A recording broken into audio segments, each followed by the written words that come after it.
Kisah istri soleha yang taat kepada suami yang mengantarkan ibunya ke surga. Sudah menjadi kewajiban seorang anak untuk patuh dan taat kepada orang tuanya, tetapi apabila sudah berumah tangga, khususnya seorang wanita, maka kepatuhan dan ketaatan kepada suaminya lebih utama daripada patuh dan taat kepada orang tua atau kepada saudara-saudara kandungnya, selama apa yang diperintahkan suaminya tidak mengingkari ketentuan Allah Subhanahu wa Ta'ala, dan bahkan seorang suami menjadi surga dan neraka bagi seorang istri. Seperti kisah inspiratif Islami berikut ini, seorang wanita atau istri soleha yang taat kepada suaminya tidak mendatangi panggilan orang tua dan keluarganya di saat ibunya sedang sakit parah. Lantaran si wanita tersebut mengemban amanah atau pesan suaminya yang pergi jihad yang melarangnya untuk keluar rumah sebelum suaminya pulang. Namun, meskipun tidak menjenguk ibunya yang sedang sakit parah dan bahkan sampai meninggal dunia, ibu si wanita soleha ini diampuni dosa-dosanya oleh Allah Subhanahu wa Ta'ala lantaran memiliki anak yang patuh dan taat kepada seorang suami. Berikut adalah kisah istri soleha patuh pada suami yang mengantarkan ibunya ke surga. Ketika Rasulullah SAW masih hidup, tersebutlah seorang istri yang soleha. Wanita setia ini begitu taat serta setia terhadap suaminya. Suatu hari, suaminya pergi berjihad untuk agama. Sang suami hendak pergi memenuhi panggilan suci untuk berjihad, dirinya beramanat pada istrinya. Istriku tersayang yang kucintai, aku akan pergi untuk berjihad meninggikan kalimat-kalimat Allah. Sebelum aku kembali pulang dari berjihad, kamu jangan pergi kemanapun dan jangan keluar dari rumah ini. Setelah berpesan demikian pada istrinya, berangkatlah si suami menuju medan jihad. Beberapa hari kemudian, datanglah seseorang kepada wanita tersebut yang mengabarkan bahwa ibunya sedang sakit parah. Orang yang diutus tersebut mengatakan pada wanita soleha itu untuk segera menjenguk ibunya. Ibumu saat ini sedang sakit keras, jenguklah dia sekarang. Dengan gelisah, wanita tersebut menjawab, saya mohon maaf yang sebesar-besarnya, bukannya tidak mau menjenguk, tapi saya dilarang keluar rumah sebelum suami saya pulang. Tolong sampaikan permohonan maaf dan salam saya pada ibu. Dan si utusan pun pulang tanpa membawa wanita tersebut. Malam berlalu dan suami yang berjihad belum juga pulang. Keesokan harinya datang kembali seorang utusan yang mengabarkan bahwa ibu wanita tersebut meninggal dunia. Betapa sedih perasaan wanita solehah ini.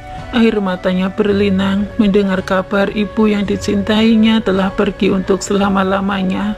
Bahkan di saat terakhirnya dia tidak berada di sampingnya. Utusan tersebut berkata, sekarang ibumu telah tiada, datanglah untuk memberikan penghormatan terakhir sebelum beliau akan dikebumikan hari ini. Namun istri yang soleha ini sambil menangis terseduh menjawab, bukannya saya tidak mencintai ibu saya, tapi saya memegang amanah suami saya untuk tidak keluar rumah hingga dia pulang dan memberi saya izin. Dengan berat utusan tersebut pulang, mungkin karena kesal dan heran dengan sikap wanita tersebut yang tidak mau datang walaupun ibunya sakit keras hingga meninggal dunia. Si utusan pun akhirnya mengadukan permasalahan ini kepada Rasulullah SAW. Dengan nada sedikit kesal, ia berkata kepada Nabi SAW, wahai Rasulullah, wanita itu sangat keterlaluan. Dari mulai ibunya sakit hingga meninggal dunia, dia tidak mau datang untuk menemui ibunya. Rasulullah SAW bertanya, kenapa dia tidak mau datang menemui ibunya? Wanita itu mengatakan bahwa dia tidak mendapat izin untuk keluar rumah sebelum suaminya pulang berjihad. Jawab utusan yang mengadu ke Rasulullah SAW. Lalu Rasulullah SAW tersenyum.